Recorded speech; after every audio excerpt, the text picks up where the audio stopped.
संयुक्त मोर्चा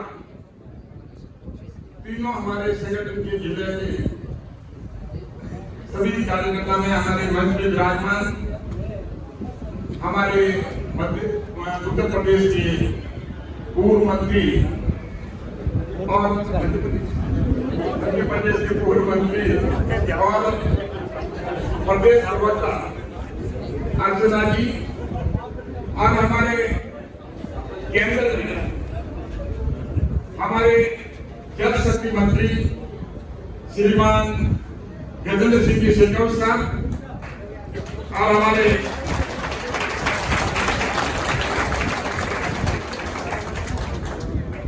प्रदेश के भाजपा के उपाध्यक्ष श्रीमान नारायण सिंह देवल, हमारे प्रदेश भाजपा के उपाध्यक्ष श्रीमान प्रसिद्ध जी मेहता साहब, संतोष जी केदार साहब, पब्बाराम जी एमएलए साहब, योगेश्वर जी गर्ग साहब एमएलए, हमारे जिलाध्यक्ष जगराम जी, देवेंद्र जी साजेचा, मनोज जी पालीवाल, हमारे मोर्चों के सभी जिलाध्यक्ष और सभी मोर्चों के पदाधिकारीगण, हमारे पूर्व विधायकगण, हमारे सदन जी और पूर्व जिलाध्यक्ष और सभी सम्मानित मंच, मातृशक्ति और सभी हमारे पार्टी के कार्यकर्तागण, मित्रों और मीडिया के दोस्तों, आज जो खास करके हम जिसको कह सकते हैं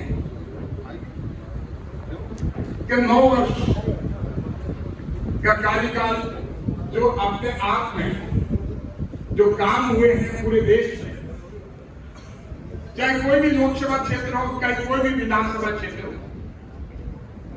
और चाहे कोई भी वर्ग हो, बिना किसी भेदभाव के जो काम हुए हैं वो अपने आप में अनुकरणीय है। मैं बताना चाहूंगा खास करके इंफ्रास्ट्रक्चर के मामले में मैं मानता हूं कि सब जो हम लोग उन चीजों को जानते हैं, लेकिन कई बार हम इतना जानते हैं कि उन चीजों को दोहराने की बजाय जब भी हम देखते हैं कि एक बात हमारे सामने आती है, जो भी जनप्रतिनिधि है, और एक जनरल हमारा माइंड सेट बन जाता है, क्योंकि मैं इस तरह के मानता हूं कि भारतीय जनता पार्टी केंद्र में बड़े लंबे समय तक सत्ता के बाहर रही, तो हमारा एक अलग तरह का आचरण जो बना के लगातार विकास के काम जो भी हुए हैं, उन कामों की हमेशा हम बात करते हैं कि ये काम नहीं हुआ, वो काम नहीं हुआ, और यही कारण है कि लगातार हम देश की सेवा में लगे हुए हैं, लेकिन हम ये भूल जाते हैं कि अब पिछले 9 साल से केंद्र में भारतीय जनता पार्टी की सरकार है, और जो हम अमूमन जो मेरा 9 साल का अनुभव है, जो मोदी जी के 9 साल के काम हुए हैं उनका हम गुणगान कम करते हैं, और जो नहीं हुए हैं उनका करते हैं। हम देखते हैं कि 70 साल कांग्रेस सत्ता में रही, लेकिन हम उन बातों को याद नहीं करते कि ये नहीं हुआ, वो नहीं हुआ। लेकिन पिछले 9 सालों में हम देखते हैं कि हमारा कार्यकर्ता मानते हैं, बहुत अच्छी बात है कि जो काम नहीं हुए अब बताना चाहिए, जो आगे हम मोदी जी तक पहुंचाएं, उन मंत्री जी तक पहुंचाएं, जल शक्ति मंत्रालय का काम है तो मंत्री जी तक पहुंचाएं, लेकिन जो काम हो गए हैं उन कामों की हमें गुणगान जो है वो ज्यादा करना चाहिए। जो हमें इस बात का ध्यान रखना है कि जिस हिसाब से मैं अगर रेलवे का मामला लूं, आप देखेंगे कि इंफ्रास्ट्रक्चर में इतना जबरदस्त बदलाव, एक आश्चर्यजनक, जो 2013 तक रेलवे को राजस्थान को करीब 6,600 करोड़ रुपए मिलते थे, वो अब राजस्थान को 9,300 करोड़, कितना गुना ज्यादा पैसा। ये विकास के लिए, तो इससे साफ जाहिर होता है कि विकास के लिए पैसा तभी मुहैया कराया जाता है जब आर्थिक स्थिति देश की अच्छी हो, आर्थिक स्थिति में बदलाव हो, अमूलचूल परिवर्तन हो, जीएसटी में बढ़ोतरी हो, पारदर्शी सरकार हो और ईमानदारी से काम होता है, तब सरकारी खजाने में पैसा आता है। और जब पैसा आता है तो आम जनता के लिए खर्च होता है, विकास के लिए खर्च होता है, इंफ्रास्ट्रक्चर के लिए खर्च होता है। कांग्रेस के टाइम में 2013 तक सिर्फ 600 करोड़ रुपया राजस्थान की रेलवे को देना, इसका मतलब साफ जाहिर होता है कि ना तो उनको अर्थव्यवस्था का ख्याल था और भ्रष्टाचार व्यापक था और ना ही वो सुशासन देना जानते थे। ये साफ प्रदर्शित होता है। तो हमारे पास अगर मुझे पूछे कि राजस्थान को क्या मिला, पाली को क्या मिला, पाली लोकसभा को क्या मिला, जोधपुर लोकसभा को क्या मिला, तो जोधपुर लोकसभा, पाली लोकसभा, राजस्थान को ये जो मिला है 9,300 करोड़, ये सबसे बड़ी बात है। तो हमें 5 लाख और 10 लाख रुपए की नहीं देखना चाहिए, हमें बात करनी चाहिए कि हमें 9,300 करोड़ रेलवे को मिला और वही टाइम था कि रेलवे को 600 करोड़ मिलता था। हमें इस बात का देखना चाहिए। हमें देखना चाहिए कि जल जीवन मिशन में हमें 2013 के पहले केंद्र से क्या मिलता था, क्योंकि पानी की मामला जो है, पानी का हमारे जो भारत की संविधान के तहत में व्यवस्था है, वो पानी का काम जो है राज्य सरकारों का है, ये केंद्र का नहीं है। लेकिन पहली बार केंद्र के द्वारा 50% की मदद सभी राज्यों को देना और खास करके राजस्थान को जो 27,000 करोड़ प्रधानमंत्री मोदी जी ने भेजा, वो मिला। वो पाली लोकसभा को मिला है, वो जोधपुर लोकसभा को मिला है। और हम जो है 5 लाख के साथ गजेंद्र सिंह जी के फंड से 5 लाख देना चाहिए, 10 लाख देना चाहिए। हमें बड़ी चीज देखनी, हमें ये सोचना है कि 27,000 करोड़ अगर आप जोधपुर लोकसभा क्षेत्र का देखेंगे, पाली लोकसभा क्षेत्र का देखेंगे तो हिस्सा कितना होगा। ये मिला मोदी जी से, ये हमें देखना है। ये आपके संसदीय क्षेत्र में मिला, ये अपने आप में बहुत बड़ी बात है। लेकिन हमें अफसोस इस बात का है कि राजस्थान पानी के लिए त्राही कर रहा है। पानी की पश्चिमी राजस्थान में भयंकर तकलीफ है और उसके बाद में अशोक गहलोत सरकार उसमें से 27,000 करोड़, हमारे जल शक्ति मंत्री जी यहाँ बैठे हैं, राजस्थान का विशेष ध्यान रखे, उन्होंने 27,000 करोड़ भेजे। लेकिन उसमें से अशोक गहलोत सरकार सिर्फ 6,000 करोड़ खर्च कर पाई। आप देखिए, जो पैसा, एक तो ये हो कि हमें बजट चाहिए, हम खर्च करने के लिए तैयार हैं, लेकिन राजस्थान की हालत ये है कि 27,000 करोड़ में से लगभग 6,000 करोड़ खर्च करना और जनता को राह भरोसे छोड़ देना, प्यासे छोड़ देना। इस बात को हमें जो है ढोल नगाड़े बजा करके बताना चाहिए जनता को कि अशोक गहलोत सरकार जल जीवन मिशन में क्या कर रही है। ये हमारे लिए बहुत ऐसा विषय है कि हम आम आदमी को, क्योंकि जब भी हमारे पास में आते हैं कि पानी की टंकी चाहिए, पानी नहीं आ रहा, क्योंकि मैं मानता हूं ये आम जनता का विश्वास भारतीय जनता पार्टी पे है, मोदी जी पे है, उनके विधायकों और सांसदों पे है, उनके जनप्रतिनिधि पे है। ये विश्वास कांग्रेस पे नहीं है। लेकिन आम जनता सोच रही है पानी का काम करना भी प्रधानमंत्री मोदी जी का है, सांसद का उनका है, लेकिन वो ये नहीं सोचते हैं ये काम अशोक गहलोत सरकार का है। तो आज पानी की समस्या राजस्थान में भयंकर है। इस बात को हम उजागर कर सकते हैं, इस बात को आम जन तक ले जा सकते हैं कि पानी की व्यवस्था करना केंद्र ने अपना दायित्व पूरा किया, लेकिन राजस्थान सरकार, अशोक गहलोत सरकार ने उसके बदले में कुछ भी नहीं किया। कहां जाता है ये फंड, क्या हो रहा है? और जो टेंडर जारी किया उसमें भी 45% अब बेस लाइन से। तो आप सोच के देख लीजिए कितना भ्रष्टाचार है। उसको कैंसिल करना पड़ा उनको कि उसमें भी वो चाहते हैं कि जल जीवन मिशन का पैसा मिले, उसको हड़प कैसे जाए। और यही नहीं, हमारी पूर्व मुख्यमंत्री वसुंधरा राजे जी के टाइम में पंचायतों को जो करोड़ों रुपए मिलते थे, 2 करोड़ से लगा के हमने देखा 10 करोड़ तक 5 साल में पंचायतों ने उठाया। अब हम पूछते हैं पंचायतों के सरपंचों को, आपको क्या मिल रहा राजस्थान सरकार से? कुछ भी नहीं। जो फंड आ रहा है वो करीब 60,000 करोड़ रुपया प्रधानमंत्री मोदी जी ने दिया, वो कहां गया, कहां नहीं गया। तो ये फंड जो है वो डाइवर्ट हो रहा है। आज जो हम फ्री की चीजें देख रहे हैं, क्योंकि अर्थव्यवस्था का इतना ऐसा चूरमा कर रखा है राजस्थान सरकार ने कि आने वाले टाइम में राजस्थान जो है बहुत पिछड़ जाएगा। उन्होंने जो है जिस हिसाब से जो एक माहौल बना रखा है फ्री देने का, वो है नहीं, लेकिन वो दिखाने की कोशिश कर रहे हैं। जो आज हमारे जिस हिसाब से वो शिविर लगा करके वहां डायरेक्ट बेनिफिट ट्रांसफर के तहत में जब प्रधानमंत्री मोदी जी ने करोड़ों अकाउंट जो है हमारे उनके खुला रखे हैं गरीब लोगों के, और हमारे समाज के अंतिम छोर पे हैं उनके खुला रखे हैं, तो उसके द्वारा वो फंड ट्रांसफर हो सकता है। लेकिन कैंप लगा करके जितना पैसों का फायदा नहीं होगा, उतना राजस्व जो है, वो जो पैसा सरकार का खजाना है, वो उसमें कैंप लगाने में बर्बाद हो रहा है। और मैं ये भी बताना चाहूंगा कि हमारी सेंट्रल अपने केंद्रीय योजनाएं हैं, केंद्रीय योजनाएं करीब बड़ी बड़ी योजना जिसको हम कह सकते हैं करीब 42 है। कोई भी योजना जो है वो राजस्थान सरकार के द्वारा ही इंप्लीमेंट हो सकती है। हमारे संविधान में इस तरह की व्यवस्था है।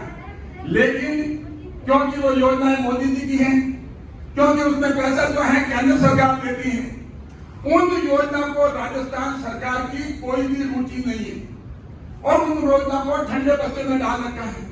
जब हम रिव्यू करते हैं, हम मीटिंग लेकर, जब हम दिशा की मीटिंग लेकर पता लगता है कि केंद्र की सरकार की योजना में इनका जिला प्रशासन का कोई इंटरेस्ट नहीं है, कोई मॉनिटरिंग नहीं है, और वो पैसा गरीबों के लिए जो प्रधानमंत्री मोदी जी देते हैं, वो पैसा ना तो समय पे लगता है और भ्रष्टाचार की भेंट लग जाता है। तो हमें इन चीजों को आगे लेके जाना है। और जहां तक हमें मोदी जी के जो काम है, मैं ये कह सकता हूं जिस हिसाब से कठोर भी नहीं, आप देखेंगे कि बार बार हम 370 की बात करते हैं। क्यों करते हैं? आप तय तक जाके देखिए कि इतना कठोर निर्णय लेना, जो कि एक हवा बना रखा था, भारत के संविधान में वो भाग नहीं था 370 का, एक टेम्पररी अस्थायी प्रावधान था, वो भी संवैधानिक तरीके से उस पर नहीं रखा गया था। लेकिन 70 साल तक किसी की हिम्मत नहीं हुई। वहां पर आतंकवाद बढ़ता रहा, हमें धमकियां मिलती रही। एक देश में 2 प्रधान रहे, एक देश में 2 संविधान रहे, एक देश में 2 निशान रहे। लेकिन इसको एक करने का अगर काम किया है, कठोर निर्णय किया है, तो हमारे प्रधानमंत्री मोदी जी ने और उनके नेतृत्व में अमित शाह जी ने किया है। ये अपना बहुत बड़ी बात है। और यही नहीं, हम देखते हैं कि कभी हिम्मत नहीं होती थी भारत की कि पाकिस्तान जो है आतंकवादी गतिविधियां करके चला जाता, लेकिन उसको जवाब देने की हिम्मत नहीं। हम जिस हिसाब से सर्जिकल स्ट्राइक और एयर स्ट्राइक देखते हैं, एक पाकिस्तान के लिए भी उसको समझ में आ गया, आतंकियों को भी समझ में आ गया, लेकिन इसके साथ साथ पूरे विश्व को पता लगा कि प्रधानमंत्री मोदी जो हैं वो पूरे भारत के ही नेता नहीं हैं, पूरे विश्व के नेता हैं, और वो जो कठोर निर्णय लेते हैं वो पूरा विश्व जानता है। आज पूरे विश्व में प्रधानमंत्री मोदी जी की रेटिंग अगर आप देखें तो 78%, अमेरिका के राष्ट्रपति उससे 20% रेटिंग नीचे, फ्रांस के राष्ट्रपति नीचे, ऑस्ट्रेलिया के नीचे, पूरे विश्व में जो भारत को जानते तक नहीं थे, भारत के नेताओं को कोई तवज्जो नहीं देता था, और सेकंड क्लास सिटीजन के रूप में हमारे नेताओं को रखे जाते थे। हमारे प्रधानमंत्री जी की हालत ऐसे थी। लेकिन आज हमारे प्रधानमंत्री जी जो है वो ऑस्ट्रेलिया के राष्ट्रपति प्रधानमंत्री ये कहते हैं कि नरेंद्र मोदी जो है, मोदी हमारे बॉस है। ये कोई छोटी बात नहीं, ये पूरा का पूरा घर का विषय है। ये ताकत जो प्रधानमंत्री मोदी जी को मिली है, देश के 140 करोड़ देश की जनता की जो ताकत है, वो ताकत उनके पास है। अगर हम देखें कि किस हिसाब से आज पूरे विश्व में, आज अमेरिका मानता है, इंग्लैंड, फ्रांस मानता है, जर्मनी मानता है कि उनके पास तकनीकी जो है वो मेडिकल साइंस है, वो सबसे आगे है। लेकिन सबसे पहले वैक्सीनेशन बनाने का काम अगर किया तो वो भारत में हुआ। और 220 करोड़ को अगर वैक्सीनेशन देने का काम हुआ तो भारत में हुआ। ये अपने आप में एक बहुत बड़ी बात थी। ये कोई छोटी बात नहीं। ये बात करने के लिए हमारे पास में ये बात होनी चाहिए। और जिस हिसाब से आप देखेंगे रशिया यूक्रेन के वार में हमारे करीब 22,000 विद्यार्थी फंसे हुए थे। और भारत में ही नहीं, पूरे विश्व में, इंग्लैंड के, अमेरिका के, पाकिस्तान के, लेकिन किसी की हिम्मत नहीं हुई कि रशिया को कह दे कि 4 घंटे के लिए युद्ध विराम कर ले। प्रधानमंत्री मोदी जी के कहने में 4 घंटे का दोनों देशों ने युद्ध विराम किया। और भारत के तिरंगे के तले भारत के छात्र ही नहीं, अमेरिका, इंग्लैंड और पाकिस्तान के विद्यार्थी भी निकले। ये भारत की ताकत है, ये मोदी जी की ताकत है। ये हमें कहने की बात है और ये हमें बताने की बात है। और जिस हिसाब से गरीब कल्याण के लिए आज विश्व का सबसे बड़ा कार्यक्रम 80 करोड़ जनता को जो है करीब आप खाद्य सुरक्षा निःशुल्क फ्री मुहैया कराना, ये अपने आप में बहुत बड़ा कर। आप उनको पूछें कि भाई जिस हिसाब से काम हुआ है, आप पूरे विश्व की बात करें, आप पूरे देश की बात करें, तो आप देखेंगे कि कांग्रेस तो कर रही है कैंपों में। आप बात करेंगे कहाँ 80 करोड़ और कहाँ कुछ हजार, तो हम ये बता सकते हैं एक तो उनके कैंपों में कितने लोग हैं और कितना फर्जीवाड़ा है, और एक 80 करोड़ लोगों के खाते में उनके सीधा का सीधा उनके बेनिफिट जो है उनके वहां पहुंच रहे हैं। अब आप देखेंगे कि एक समय था जिसमें खुद राजीव गांधी कहा करते थे, वो परेशान थे, वो भी कहते थे मैं 100 रुपया बेचता हूं तो 85 रुपया बीच में लोग खा जाते हैं, लेकिन सिर्फ 15 रुपया कमाते हैं। लेकिन इसके लिए कोई व्यवस्था नहीं थी। उनको पता था खाने वाले कौन है, उन्हीं के लोग हैं। वो कर नहीं सकते थे, उनकी सत्ता बदल देते थे। लेकिन अगर ये काम किया तो प्रधानमंत्री नरेंद्र मोदी जी ने किया। उन्होंने जन जन के खाते खुले करोड़ों की संख्या में। अगर आप देखें करीब 2 लाख करोड़ रुपए जो है सिर्फ इन खातों की वजह से जमा है खातों में, उससे अर्थव्यवस्था और बैंकों को संबल मिला।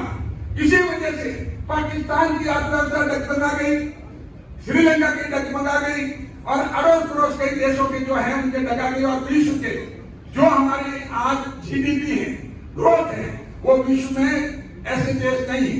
तो आज भारत का जो चाहे इकोनॉमिक फ्रंट में देखें और चाहे हमारे डायरेक्ट बेनिफिट ट्रांसफर में देखें, तो आज हम देख सकते हैं टोटल जो डायरेक्ट बेनिफिट ट्रांसफर से जो गरीबों को और समाज के अंतिम छोर पे जो व्यक्ति बैठा है, ट्रांसफर अमाउंट हुआ है 25 लाख करोड़ रुपए।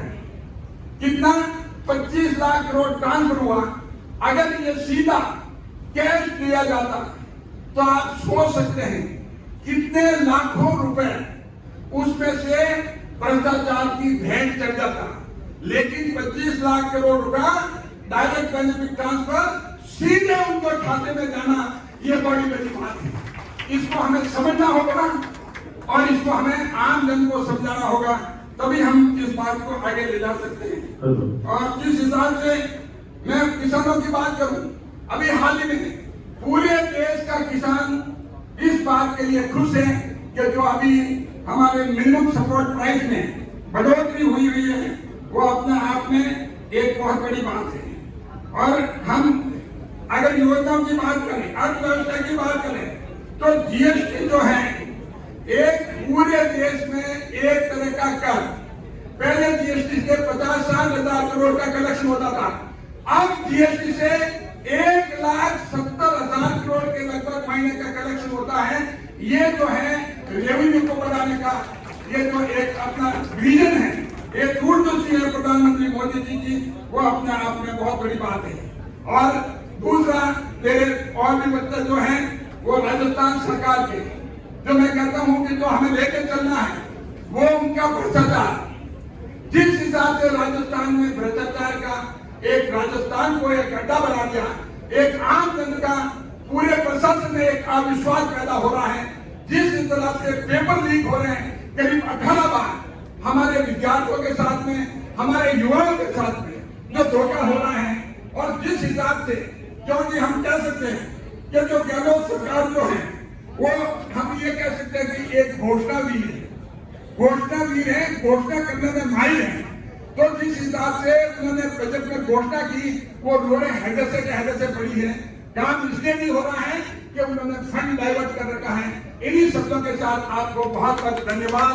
जय हिंद, जय भारत।